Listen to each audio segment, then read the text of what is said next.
House of Herding Gods, Chapter 1. Jangan pergi keluar saat hari sudah gelap. Ungkapan ini telah beredar di desa lansia penyandang cacat selama bertahun-tahun, tetapi kapan tepatnya mulai melakukannya tidak pernah diketahui. Meskipun demikian, kebenaran ungkapan ini tidak pernah diragukan. Di desa lansia penyandang cacat, Nenek Si mulai cemas saat dia melihat matahari terbenam perlahan bersembunyi di balik pegunungan. Saat matahari terbenam, sinar terakhirnya menghilang, tiba-tiba meninggalkan seluruh dunia dalam keheningan mutlak. Tidak ada suara yang terdengar. Satu-satunya yang bisa dilihat adalah kegelapan yang perlahan mendekat dari barat, menelan setiap gunung, sungai, dan pohon yang dilaluinya sebelum akhirnya tiba di desa lansia penyandang cacat dan menelannya. 4 patung batu kuno telah didirikan di 4 sudut desa lansia penyandang cacat. Patung-patung ini sangat tua dan berbintik-bintik sehingga bahkan Nenek Si tidak tahu siapa yang memahatnya atau kapan patung itu dibangun di sana. Saat kegelapan turun, keempat patung memancarkan cahaya redup dalam kegelapan. Melihat patung-patung itu menyala seperti biasa, Nenek Si dan para lansia lainnya di desa menghela nafas lega. Kegelapan di luar mulai semakin tebal, tetapi dengan cahaya patung-patung itu, desa lansia penyandang cacat masih dianggap aman. Tiba-tiba, telinga Nenek Si berkedut saat dia menjerit keheranan. Semuanya, dengarkan, seorang anak menangis di luar. Di sampingnya, Matua menggelengkan kepalanya dan menjawab, tidak mungkin. Kamu pasti mendengar sesuatu. Benar-benar ada bayi yang menangis. Kecuali tunarungu, para lansia lainnya saling memandang saat mendengar tangisan bayi bergema melalui kegelapan dari luar desa. Bagaimana bisa seorang bayi muncul di dekatnya ketika desa lansia penyandang cacat berada di daerah terpencil seperti itu? Aku akan pergi melihat. Nenek Si menjadi bersemangat saat dia berjingkat lalu berlari ke sisi salah satu patung di desa. Matua segera bergegas juga. Apakah kamu sudah gila, Nyonya Tuasi? Meninggalkan desa saat gelap berarti kematian. Hal-hal dalam kegelapan takut pada patung batu. Aku tidak akan mati secepat ini jika aku membawa patung ini keluar dari desa. Nenek Si membungkuk saat dia mencoba membawa patung batu itu. Namun, karena dia bungkuk, dia tidak dapat membawanya di punggungnya. Matua menggelengkan kepalanya. Biarkan aku yang melakukannya. Aku akan membantumu membawa patung itu. Orang tua lain di samping berjalan dengan pincang dan berkata, Matua, Anda tidak akan bisa membawa patung batu itu lama-lama hanya dengan tangan Anda yang tersisa. Dengan kedua lenganku utuh, akan lebih baik membiarkanku melakukannya. Matua hanya menatapnya. Bisakah kau tetap berjalan dengan kaki pincangmu, si cacat terkutuk? Aku mungkin hanya memiliki satu tangan yang tersisa, tapi ada lebih dari cukup kekuatan di dalamnya. Dia menstabilkan pijakannya saat dia membawa patung batu yang sangat berat itu dengan satu-satunya lengannya. Wanita tua Si, ayo pergi. Berhenti memanggilku wanita tua terkutuk Asteris. Kriple, Mute, dan yang lainnya harus ekstra waspada. Karena desa ini hanya memiliki satu patung batu, pastikan untuk tidak membiarkan benda-benda dalam kegelapan masuk. Saat Matua dan Nenek Si berjalan keluar dari desa lansia penyandang cacat, hal-hal aneh dan tidak dikenal melayang melalui kegelapan di sekitar mereka. Namun, saat patung batu itu bersinar dengan sinar cahaya, semuanya memekik aneh dan mundur kembali ke kegelapan. Setelah mengikuti tangisan bayi selama beberapa ratus langkah, Matua dan Nenek Si bergerak maju dan tiba di tepi sungai yang besar. Dari sinilah tangisan bayi itu berasal. Cahaya redup dari patung batu itu tidak mencapai cukup jauh, jadi keduanya harus mendengarkan dengan seksama arah dari mana suara itu berasal, bergerak ke hulu. Setelah puluhan langkah, teriakan itu bisa terdengar di dekatnya. Pada saat yang sama, satu-satunya lengan Matua hampir mencapai batasnya. Nenek Si menggunakan matanya yang cerah dan melihat cahaya neon kecil di kejauhan. Cahaya itu berasal dari keranjang yang berhenti di tepi sungai. Itu juga dari mana tangisan itu berasal. Itu benar-benar seorang anak. Nenek Si bergerak maju untuk mengambil keranjang, tetapi dia terkejut saat menyadari bahwa dia tidak bisa. Di bawah keranjang ada sepasang tangan putih pucat yang membengkak karena air sungai.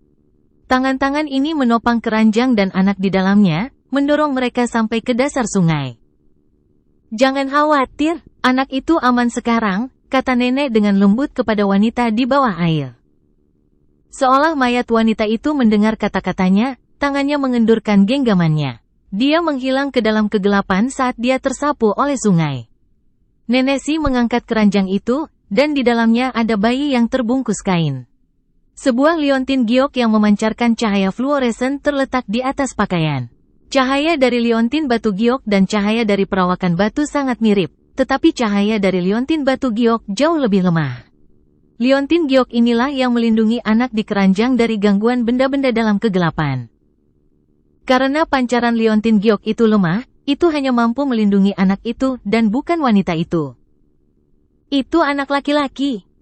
Kembali ke desa lansia cacat, semua penduduk desa yang berkumpul sudah tua, lemah, sakit, dan cacat. Nenesi mengupas kain lampin untuk melihat bayinya, dan sisa-sisa giginya yang layu dan berserakan pecah menjadi seringai. Akhirnya ada orang yang sehat di desa lansia penyandang cacat kita? Kripley, yang hanya memiliki satu kaki tersisa, secara mengejutkan bertanya, apakah kamu berencana membesarkannya, si wanita tua? Kita bahkan tidak bisa menjaga diri kita sendiri. Saya pikir kita harus melepaskannya. Nenesi meledak marah. Saya, seorang wanita tua, mengambil anak ini dengan kekuatan saya sendiri. Kenapa aku harus melepaskannya? Sekelompok penduduk desa menjadi tunduk dan tidak berani menentangnya. Dibawa dengan tandu, kepala desa datang. Dia sedikit lebih buruk daripada orang tua lainnya, setidaknya yang lain memiliki anggota badan, bahkan jika mereka lebih rendah dari manusia normal. Dia, di sisi lain, tidak memiliki anggota badan sama sekali. Namun, semua orang sangat menghormatinya. Bahkan Nenesi seperti iblis tidak berani kurang ajar. Karena kita akan membesarkannya, haruskah kita memberinya nama? Dia bertanya. Kepala desa menjawab, wanita tua, apakah Anda melihat sesuatu yang lain di dalam keranjang? Nenesi melewati keranjang dan menggelengkan kepalanya. Tidak ada apapun di sini selain liontin batu giok ini. Kata, Kin, ada di liontin. Giok itu tidak memiliki kotoran, dan juga memiliki kekuatan yang aneh. Itu jelas bukan benda biasa, mungkinkah itu dari keluarga kaya? Haruskah dia dipanggil Kin, atau haruskah nama keluarganya Kin? Kepala desa memikirkan pertanyaan itu sebelum berkata, biarkan nama keluarganya menjadi Kin, dan biarkan namanya menjadi Mu. Kinmu, begitu dia dewasa, biarkan dia menjadi penggembala. Itu seharusnya cukup baginya untuk bertahan setidaknya. Petik 2. Kinmu, Nenesi memandangi bayi yang dibedong yang tidak takut padanya dan tiba-tiba cekikikan tanpa peduli. Suara seruling bergema di tepi sungai.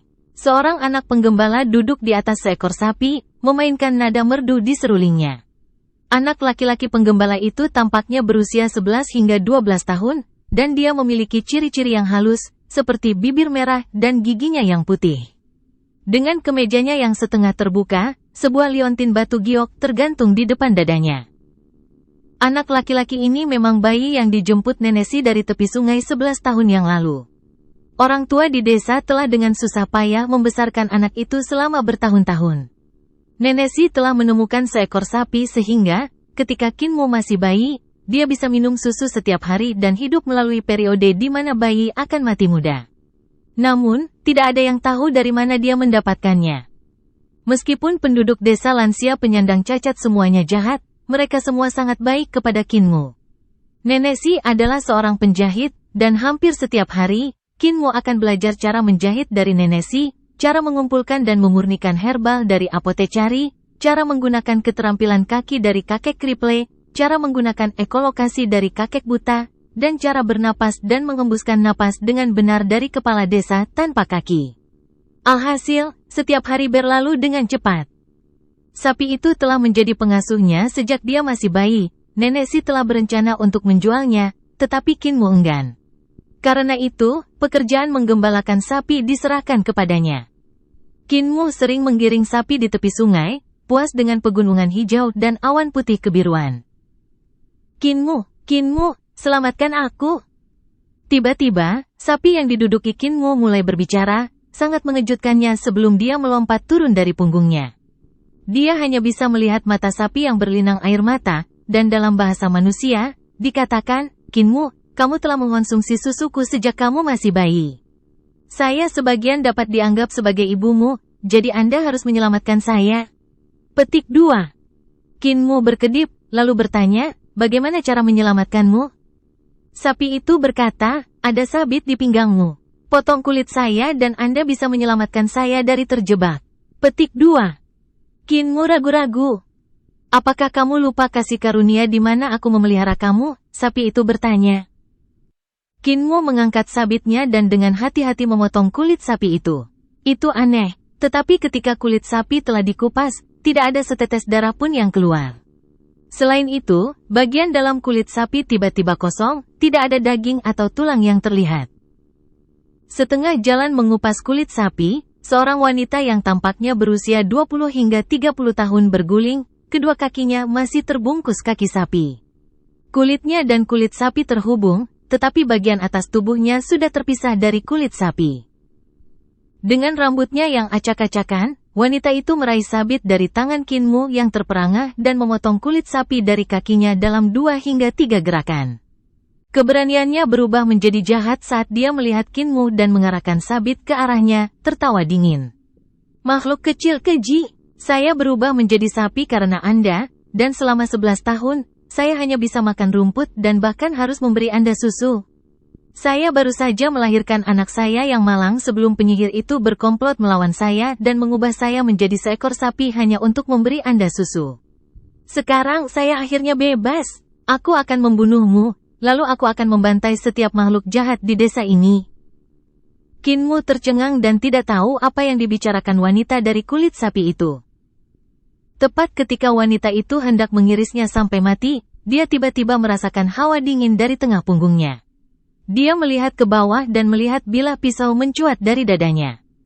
Muer, apoteker kakekmu ingin kamu pulang untuk mengambil obat-obatanmu. Mayat wanita itu ambruk ke lantai. Di belakangnya, tersenyum ramah pada Kinmu dan memegang pisau yang meneteskan darah, adalah kakek cacat dari desa. Kakek cacat. Tubuh Kinmu lemas saat dia melihat kulit sapi dan mayat wanita itu dalam keadaan linglung. Ayo kembali sekarang. Kripley menepuk pundaknya dan terkekeh. Saat Kinmu tersandung kembali ke desa, dia berbalik untuk melihat dan melihat Kripley melemparkan mayat wanita itu ke sungai. Dampak dari adegan ini begitu besar baginya sehingga dia bahkan tidak menyadari ketika dia kembali ke desa. Kinmu, anak nakal terkutuk, apa yang saya katakan? Jangan keluar saat hari sudah gelap. Saat malam tiba, patung-patung batu di 4 sudut desa lansia penyandang cacat secara otomatis mulai menyala kembali. Nenesi menghentikan Kinmu, yang berencana menyelinap keluar desa untuk memeriksa kulit sapi dan menyeretnya kembali. Nenek, kenapa kita tidak bisa keluar saat langit mulai gelap? Kinmu bertanya, mengangkat kepalanya. Ketika langit menjadi gelap, beberapa hal menakutkan akan bergerak dalam kegelapan. Pergi keluar berarti kematian yang pasti, kata Nenesi dengan sungguh-sungguh. Patung-patung batu di desa melindungi kita, dan hal-hal dalam kegelapan tidak berani memasuki desa. Apakah desa lain juga memiliki patung batu seperti ini? Kinmu bertanya karena penasaran. Nenesi menganggukkan kepalanya. Namun, dia terus melihat keluar desa dengan ekspresi khawatir, bergumam pada dirinya sendiri, Kripley akan segera kembali. Aku seharusnya tidak membiarkan Kripley keluar. Dia hanya memiliki 1 kaki yang tersisa. Nenek, sesuatu yang aneh terjadi hari ini. Kinmu ragu-ragu sejenak sebelum memberitahu Nenesi tentang wanita yang muncul dari perut sapi. Nenesi dengan acuh tak acuh menjawab, apakah kamu berbicara tentang wanita itu? Kripley memberitahuku tentang itu. Dia menyelesaikannya dengan benar. Ketika Anda disapi pada usia 4 tahun, saya ingin menjual sapi itu, tetapi Anda tidak menginginkannya. Pada akhirnya, saya membiarkan Anda merawatnya. Anda lihat apa yang terjadi? Saya katakan Anda pasti akan mengembangkan perasaan untuk sapi jika Anda meminum susunya sampai Anda berusia 4 tahun. Kinmu tersipu. Usia 4 tahun jelas terlambat untuk menyapi anak dari susu, tapi itu bukan hal yang penting di sini, kan? Nenek, kakek Kripley membunuh wanita itu. Itu pembunuhan yang bagus. Nenesi tertawa. Dia melakukan tawar-menawar. Dia akan meninggal 11 tahun yang lalu. Jika bukan karena kebutuhan kami untuk merawatmu, bisakah dia hidup sampai hari ini? Kinmu tidak tahu apa yang dia bicarakan.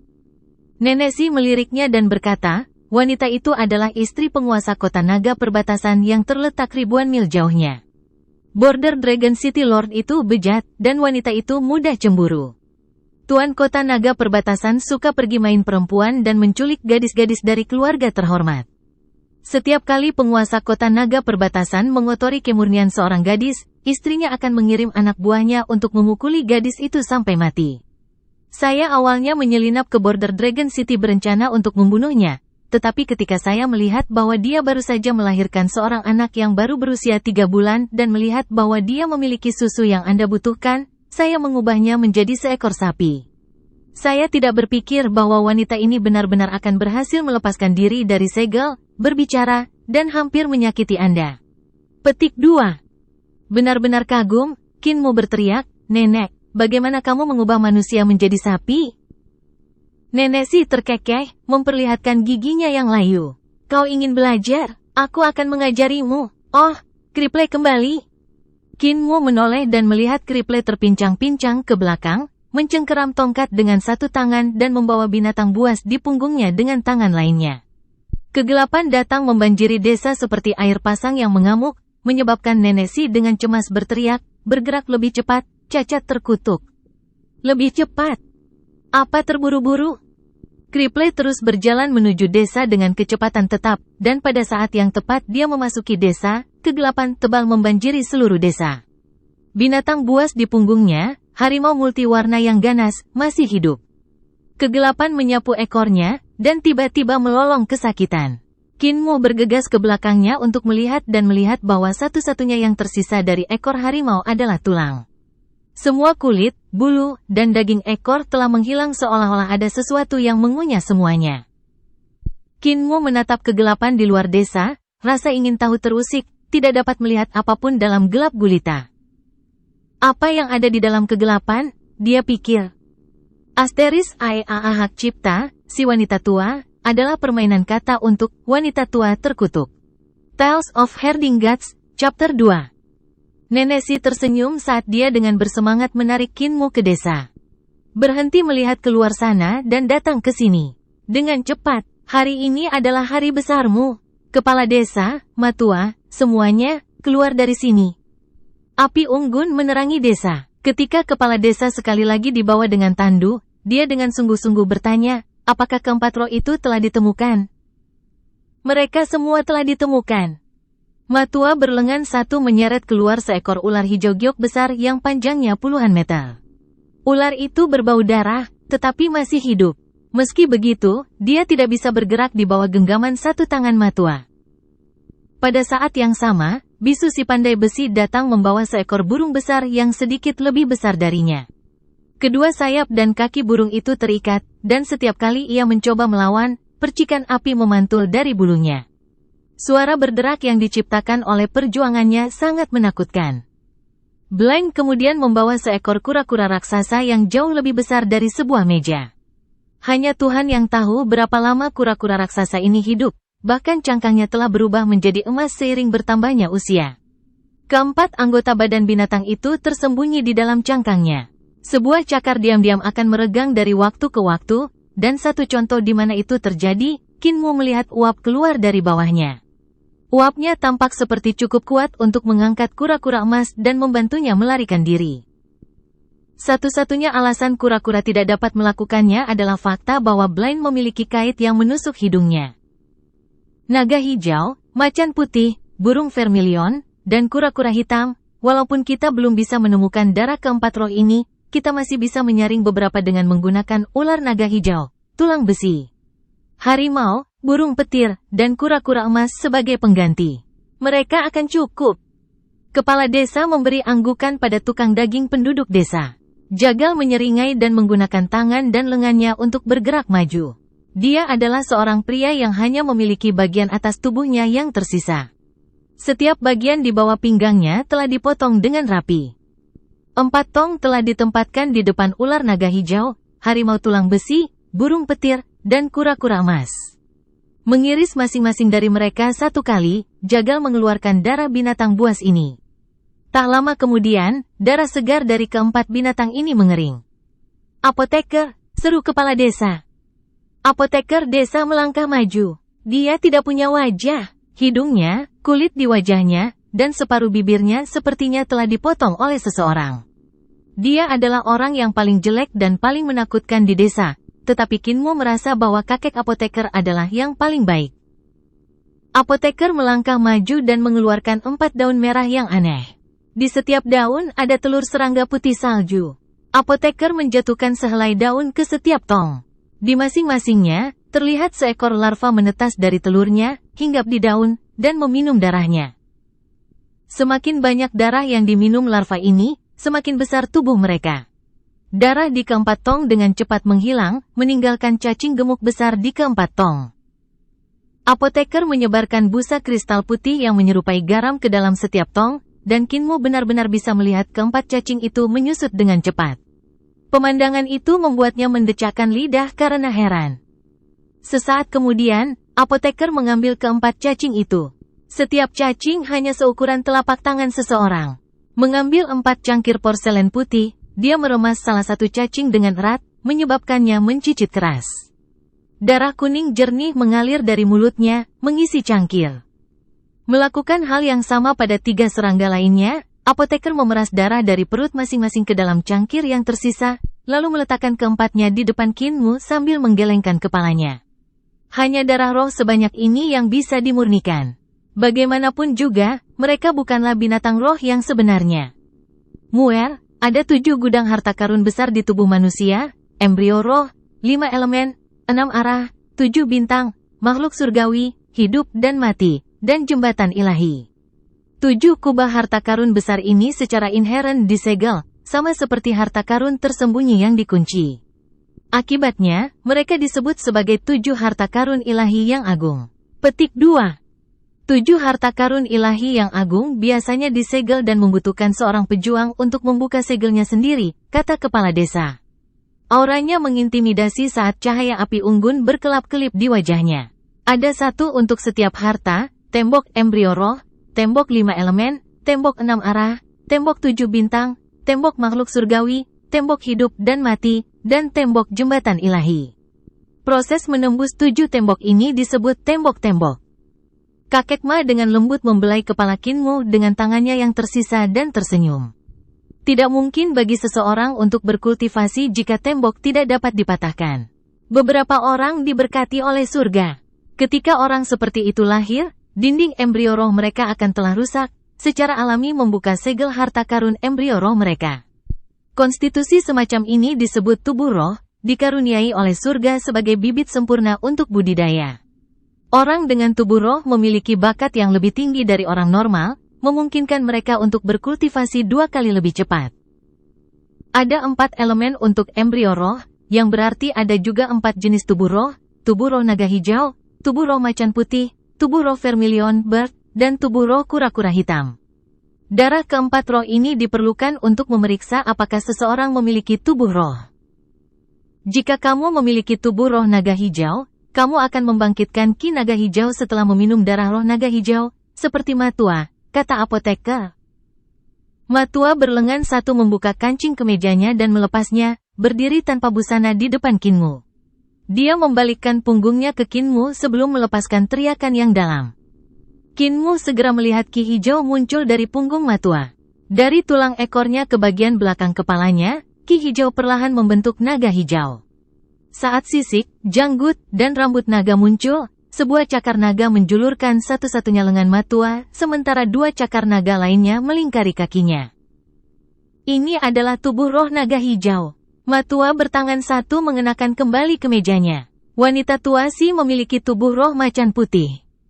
Nenek Si memutar matanya dan berkata, "Aku tidak akan melepas pakaianku dan membiarkanmu anjing tua mengambil keuntungan dariku. Saya akan menunjukkan Kinmu dengan membentuk ki saya." Tubuh Nenek Si bergetar sedikit saat sosok macan putih yang ganas muncul di belakangnya, raungan binatang samar bergema darinya.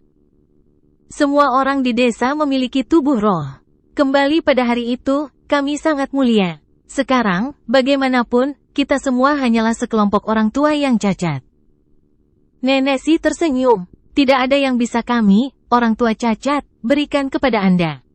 4 cangkir darah dari 4 roh yang berbeda ini adalah kunci untuk membangkitkan tubuh roh. Seperti halnya tubuh roh naga hijau, Jika Anda memiliki tubuh roh harimau putih, meminum darah roh harimau putih akan membangkitkan ki macan putih di dalam embrio roh Anda.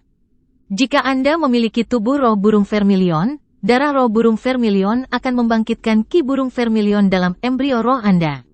Hal yang sama berlaku untuk tubuh roh kura-kura hitam. Sekarang minum. Kepala desa, Nenek Si, dan semua orang memandang Kinmu, mengungkapkan ekspresi antisipasi. Jantung Kinmu terpompa dengan liar. Meskipun dia telah meminum ramuan aneh yang tak terhitung jumlahnya sambil belajar bagaimana mengumpulkan dan memurnikan herbal dari apotecari, tidak pernah seaneh ini. Kinmu mengangkat salah satu cangkir porselen. Karena cangkir itu berisi darah roh vermilion bird, cairan optimis itu sangat panas. Dia meminum semuanya dalam satu tegukan dan merasakan sensasi terbakar menyebar dari tenggorokannya ke anggota tubuhnya dan kemudian tulangnya. Dia merasakan kobaran api yang mengamuk di dalam tubuhnya, yang begitu panas hingga darahnya seolah mendidih. Setelah beberapa saat, perasaan terbakar memudar.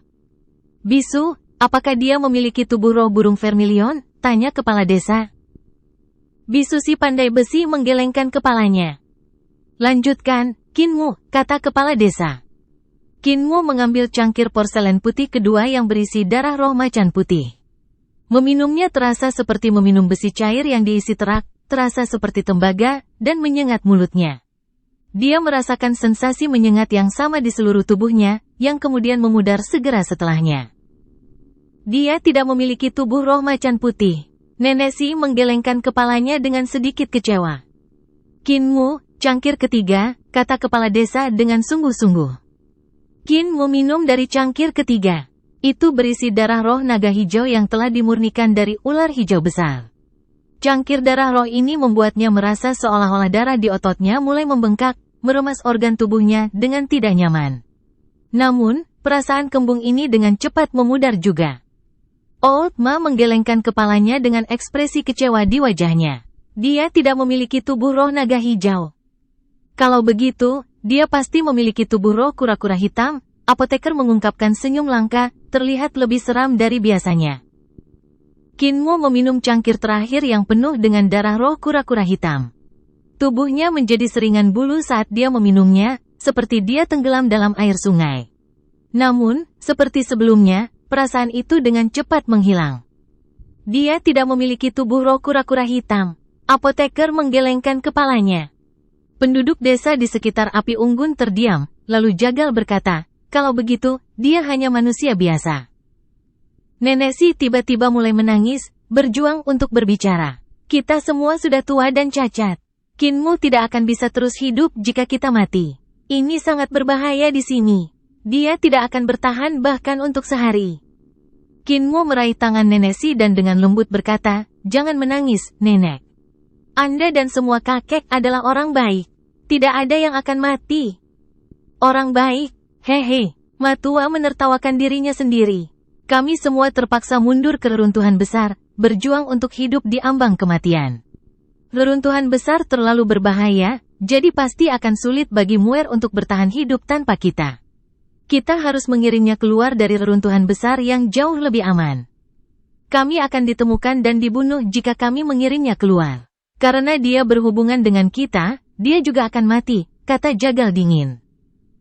Desa lansia penyandang cacat kembali hening. Tiba-tiba, kepala desa berbicara. Bagus. Bingung, Nenek Si bertanya, apa bagusnya ini? Kepala desa tersenyum. Saya mengacu pada konstitusinya. Ini bagus, tidak, ini bibit yang bagus. Jagal, apoteker, dan penduduk desa lainnya memberinya tatapan kosong, tidak dapat memahami mengapa konstitusi Kinmu hebat. Kepala desa tersenyum dan menjelaskan, dugaan saya adalah bahwa Muer memiliki jenis konstitusi lain, yang menggabungkan kekuatan dari 4 konstitusi besar, badan Tuan. Tubuh Tuan, Nenek Si dan yang lainnya terlihat skeptis. Mereka semua adalah orang-orang yang berpengalaman dan berpengetahuan luas, tetapi mereka belum pernah mendengar tentang tubuh Tuan sebelumnya. Ya, tubuh Tuan. Kepala desa tersenyum. Sulit bagi darah roh normal untuk membangunkan tubuh Tuan. Darah dari 4 binatang roh besar harus dikumpulkan untuk tubuh Tuan untuk menunjukkan dirinya. Tak satu pun dari 4 binatang roh besar yang tersisa di reruntuhan besar, tetapi seharusnya tidak terlalu sulit untuk menemukan keturunan mereka. Lanjutkan menangkap binatang dan memurnikan darah mereka. Setelah Kinmu meminum cukup darah roh, tubuh tuannya akan terbangun secara alami. Semua orang mempercayai kepala desa, jadi semua lansia cacat di desa sangat senang mendengarnya mengatakan semua ini. Besok aku akan pergi dengan Kriple untuk menangkap harimau. Beristirahatlah lebih awal, Muel. Kamu masih harus minum lebih banyak darah roh besok. Setelah semua orang bubar, apoteker dan bisu membawa kepala desa kembali ke kamarnya. Setelah bisu pergi, apoteker tetap berada di ruangan dan dengan lembut berkata, tubuh tuan tidak ada. Kepala desa mengangguk. Aku mengatakan itu tanpa berpikir. Namun, jika saya tidak mengatakan apa-apa, akan sulit bagi orang lain untuk terus hidup. Petik 2. Apoteker kehilangan kata-kata. Semua orang di desa lansia penyandang cacat memiliki sejarah mereka sendiri, tetapi mereka semua terpaksa pindah ke reruntuhan besar. Berjuang untuk bertahan hidup, semua kesedihan mereka sangat membebani mereka. Kinmu adalah sebagian alasan mengapa semua orang bisa terus hidup sampai saat ini. Penampilan bayi kecil yang sehat inilah yang telah membersihkan kesedihan dari hati semua orang. Saat mereka membesarkan Kinmu, mereka mulai melihat anak kecil ini sebagai anggota keluarga mereka yang paling berharga. Kinmu lah yang menyatukan hati rapuh orang-orang di desa lansia penyandang cacat. Jika penduduk desa tahu bahwa Kinmu hanya memiliki tubuh biasa dan tidak akan mampu bertahan di reruntuhan besar sendirian, mereka semua mungkin benar-benar kehilangan kendali dan melakukan hal yang tak terpikirkan. Apoteker itu tanpa ekspresi. Kamu tidak bisa menyembunyikan kebenaran dari mereka selamanya. Kita semua akan mati karena usia tua suatu hari nanti dan meninggalkan Kinmu. Itulah mengapa kita tidak akan pernah memberitahunya bahwa tubuh tuan itu tidak ada. Rahasiakan itu darinya untuk selama-lamanya, kata kepala desa dengan sungguh-sungguh. Biarkan dia percaya bahwa dia memiliki satu-satunya tubuh tuan. Apoteker tercengang saat dia memeriksa wajah kepala desa. Di bawah cahaya redup dari lampu minyak, wajah kepala desa tampak sangat menyihir saat dia tersenyum. Saya ingin melihat apakah orang biasa dengan keyakinan yang tak tertandingi dapat mencapai sesuatu yang bahkan kita, orang-orang dengan tubuh roh, tidak bisa. Apoteker memberinya tatapan kosong. Tubuh fana, ke tubuh tuan? Kepala desa mengangguk dalam-dalam. Selama ada keyakinan, tubuh fana akan menjadi tubuh tuan. Tales of Herdinghats, Chapter 3. Apoteker memiliki caranya sendiri dalam melakukan sesuatu. Buat Kinmu meminum darah roh sebanyak mungkin, tenggelamkan dia di dalamnya jika perlu. Bahkan jika tubuh rohnya tidak bangun, tubuh fisiknya akan menjadi lebih kuat setiap kali dia meminum darah roh. Tubuh fisiknya akan menjadi jauh lebih kuat daripada tubuh roh manapun. Dia akan bisa membunuh naga dengan satu pukulan. Kepala desa tertawa. Hal seperti itu pasti akan menakuti para bajingan di luar reruntuhan besar. Keduanya saling memandang dengan gembira, lalu apoteker keluar dari ruangan dan menutup pintu. Keesokan harinya, penduduk desa berhasil mendapatkan beberapa harimau tulang besi, ular naga hijau, burung petir, dan kura-kura emas. Dengan tujuan yang ingin diperjuangkan, mereka semua bersemangat untuk bekerja. Apoteker, bagaimanapun, menjadi marah. Kinmu akan tenggelam jika dia meminum begitu banyak darah roh sekaligus. Bisu si pandai besi menyeret 2 burung petir dan tertawa nakal, memperlihatkan mulutnya yang tak berlidah. Muer bisa menanggungnya, nenek si percaya pada Kinmu. Namun apoteker hanya menatap mereka dan terdiam. Dia mengeluarkan larva dan melanjutkan memurnikan darah, tetapi masih ada yang salah. Jumlah darah roh terlalu banyak untuk Kinmu, menyebabkan tubuhnya mengembang seolah-olah dia mengisi dengan udara. Semua penduduk desa tua menjadi sangat gugup, khawatir Kinmu akan meledak dengan keras. Apoteker mengeluarkan beberapa jarum perak berongga, menusukkannya ke punggung Kinmu dan bagian atas kepalanya. Gas merah, biru, dan ungu dimuntahkan dari lubang di ujung setiap jarum yang menonjol. Setelah beberapa waktu, aliran gas dari setiap jarum membendung dan berhenti. Apoteker kemudian melepas setiap jarum dan memelototi yang lain. Ambil segala sesuatunya dengan kecepatan tetap, selangkah demi selangkah. Kalian semua mencoba untuk memaksa dia makan seolah-olah dia pelahap hanya akan membunuhnya. Dia sangat kembung sekarang, jadi kalian semua sibuk. Untuk membantunya mencerna darah roh, dia akan melatih keterampilan pisaunya dengan jagal, tinjunya dengan matua, dan kakinya dengan cacat. Muer, saatnya untuk beberapa pelatihan pisau. Jagal mendorong kedua tangannya ke tanah, benar-benar meluncurkan dirinya ke udara dan mendarat di tumpukan kayu di dekatnya. Karena dia tidak memiliki tubuh bagian bawah, tinggi gabungan tumpukan kayu dan tubuh bagian atasnya memungkinkan dia untuk menyamai Kinmu. Jagal memegang sepasang pisau pembantai babi di kedua tangannya, tetapi pisau ini berbeda dari biasanya. Pisau pembantaian babi normal memiliki bilah yang melengkung menjadi bulan sabit dan panjangnya tidak lebih dari 1 kaki. Selain itu, mereka memiliki pegangan kayu melingkar. Di sisi lain, pisau pemotongan babi tukang daging memiliki desain yang serupa, namun secara signifikan lebih besar. Bilah masing-masing pisau terentang hingga 1 yard panjangnya. Bagian belakang bilahnya tebal, sementara ujungnya sangat tipis, dan keduanya berkilau dengan kilau yang dipoles. Berdampingan, kedua pisau itu sangat besar dan menyerupai pintu melengkung. Meskipun dia hanya memiliki 1, pisau pembantaian babi Kinmu berukuran sama dengan milik Jagal. Itu sangat berat, beratnya lebih dari 10 kilogram. Kinmu biasanya hampir tidak bisa mengangkat pisau itu, tetapi setelah memakan darah keempat roh itu, kekuatannya meningkat dengan pesat. Mengangkat pisau pembantaian babi hanya dengan 1 tangan tidak lagi terasa seperti perjuangan baginya. Hati-hati, kakek tukang daging. Kinmu memegang pisau dengan 1 tangan dan bergegas ke Jagal yang berada di tumpukan kayu. Jagal tertawa terbahak-bahak, memancarkan aura heroik meski hanya memiliki separuh tubuhnya. Pertempuran tengah malam di kota badai. Kinmu mengayunkan pisaunya ke atas dan ke bawah saat dia bergerak menuju Jagal. Pisau itu berkedip lebih cepat dan lebih cepat, menciptakan siulan angin. Lambat, lambat, lambat. Kamu terlalu lambat. Petik 2. Jagal mulai membuat keributan besar saat bilahnya menjadi tumpukan logam di depannya. Pedangnya berbenturan dengan pedang Kinmu, menciptakan keributan yang terdengar seperti badai yang meneror pohon bunga pil. Lebih cepat, lebih cepat. Pisau pemotongan babi Anda masih bisa melaju lebih cepat. Kecepatan adalah inti dari pertempuran tengah malam di kota berbadai. Pisau pemotongan babi harus secepat badai di malam hari, menyapu semua kota. Aku ingin melihatmu pergi lebih cepat. Kilatan pisau yang terus-menerus tumbuh lebih cepat, seolah-olah 3 naga perak menggeliat ke atas, ke bawah, dan di sekitar tumpukan kayu. Suara angin yang memotong semakin keras, dan di antara itu, energi bilah berputar-putar. Setiap kali energi bilah menghantam tanah, Gouge yang dalam muncul di bumi. Itu adalah tanda dari pedang mereka.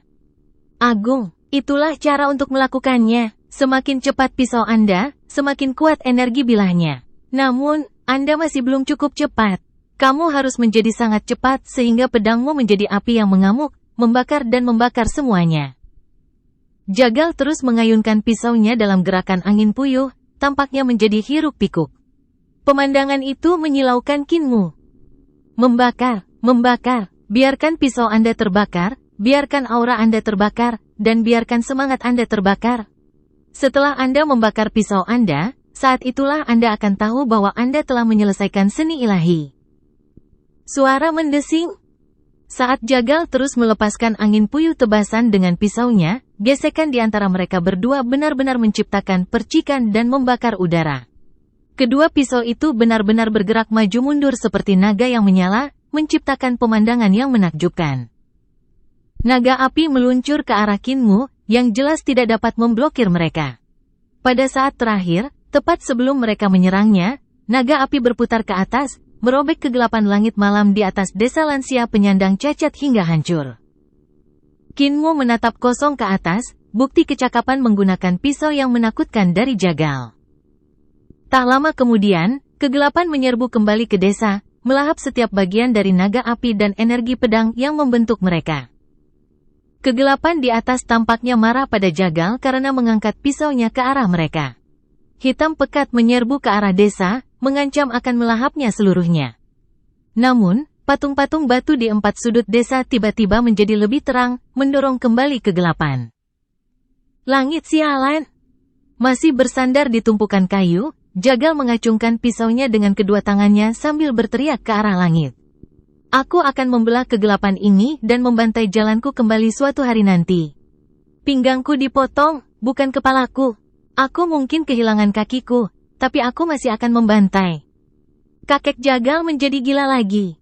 Pisaunya benar-benar terlalu cepat. Berapa lama aku harus berlatih untuk menjadi secepat dia dan mengubah skill pisauku menjadi Divine Art?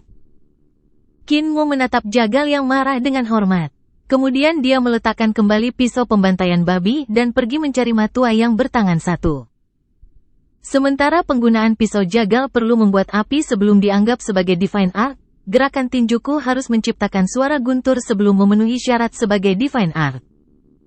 Matua mengepalkan tinjunya, ekspresi serius di wajahnya saat suara berderak keluar dari tulangnya.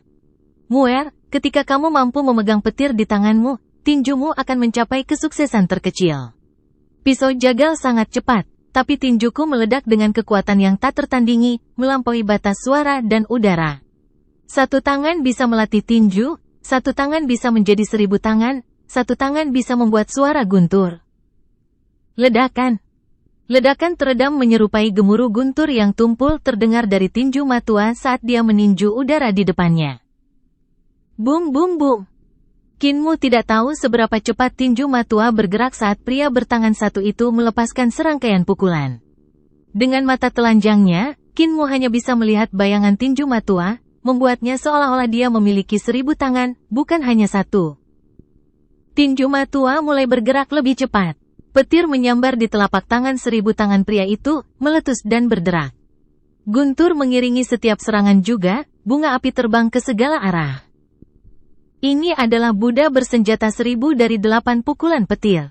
Selama tinju Anda lebih cepat dari kecepatan suara, Anda akan dapat mengontrol suara guntur.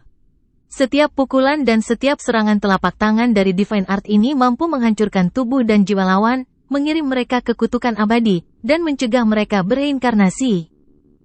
Matua mengekang tinjunya dan dengan sungguh-sungguh berkata, gunakan pukulan 8 pukulan petir yang aku ajarkan padamu. Serang aku. Kendalikan kilat dan guntur di tanganmu saat kamu menyerang. Kinmu tetap tenang. Kemampuan yang diajarkan kakek Ma dan kakek Jagal padanya hari ini berbeda dari biasanya. Terakhir kali dia berlatih dengan salah satu dari mereka, keduanya hanya mengajarinya keterampilan pisau dan tinju yang normal. Kali ini, keduanya memunculkan istilah yang sama. Seni ilahi? Karena ini adalah pertama kalinya dia menemukan istilah itu, Kinmu tidak terbiasa dengannya. Kinmu menggunakan Thunderclap 8 Strikes untuk menyerang Old Ma. Meskipun hanya memiliki satu tangan, dia memblokir semua serangan Kinmu dengan mudah. Meskipun Jagal tampaknya menjadi hiruk-pikuk saat berlatih dengan Kinmu, setiap bentrokan di antara mereka berdua diperhitungkan dengan tepat sehingga dia tidak akan pernah menyakiti bocah itu. Tidak seperti Jagal, Matua menyerang tanpa ampun.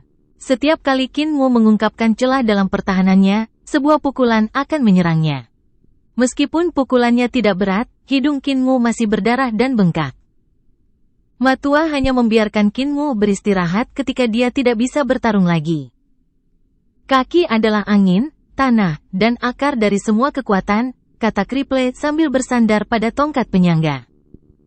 Terlepas dari kenyataan bahwa dia hanya memiliki satu kaki yang tersisa, Kriple adalah orang yang mengajarkan teknik kaki Kinmu. Kinmu awalnya berpikir bahwa kakek cacat adalah orang paling normal di desa. Orang tua itu selalu tersenyum hangat dan selalu merasa dapat diandalkan. Namun, sejak Kriple menikam wanita yang muncul dari kulit sapi, dengan senyum hangat yang sama, Kinmu tidak lagi yakin tentang dia. Kriple pandai menyembunyikan belati di balik senyuman. Tidak ada yang tahu apakah senyum itu asli atau palsu. Kriple tersenyum pada Kinmu. Muer, Jagal memuji pisaunya sementara Matua memuji tinjunya. Namun, seni dewa sejati terletak di kaki seseorang. Ketika Anda tidak dapat memotong atau mengalahkan lawan Anda, apa yang Anda lakukan? Anda lari tentu saja. Tetap hidup adalah yang terpenting. Hidup ini tidak semua sinar matahari dan pelangi. Hal-hal bisa salah. Itu sebabnya tetap hidup juga bisa dianggap sebagai kemenangan. Selama Anda berlari cukup cepat, Anda dapat berlari di dinding, di atas air, dan bahkan melintasi langit. Semuanya, bahkan api atau udara, menjadi pijakan jika Anda berlari cukup cepat. Saat kamu bisa berlari lebih cepat daripada suara adalah saat kamu akan mencapai tingkat keterampilan kaki dasar yang dibutuhkan untuk Divine Art. Ayo, Muel, pakailah pemberat besi ini.